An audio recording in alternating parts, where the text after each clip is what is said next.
Assalamualaikum warahmatullahi wabarakatuh. Sampurasun. Pemirsa nu mulia, cunduk waktuna kana acara warta breaking news dina bahasa Sunda anu dipindangkeun ku simkuring Rizka Elena. KUA buka pendaftaran nikah secara online salila wabah virus corona. Dirjen Bimas Islam Kementerian Ageman Kamarudin Amin nyatakeun kantor urusan ageman atawa KUA ngan ngaladenan pendaftaran secara online. Kalawan salila dina situasi wabah virus corona kanggo para calon panganten anu hoyong nikah dina wanci caket. Kanggo pendaftar anyar tiasa ngadaftar secara online ngaliwatan website simkah.kemenag.go.id. Sanggem Kamarudin.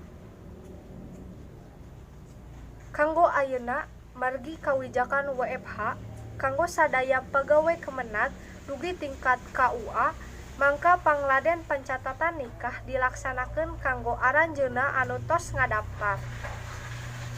Panundaan eta tiasa dipigawe supados prosesi parnikahan tiasa mapan kalawan sae tanpa rempan patali wabah virus corona. Lamun matak bisa wanci seremonial acara pernikahan dijadwal deui ku kituna prosesna tiasa mapan dina suasana sarta kaayaan anu mending. Sanggem Kamarudin.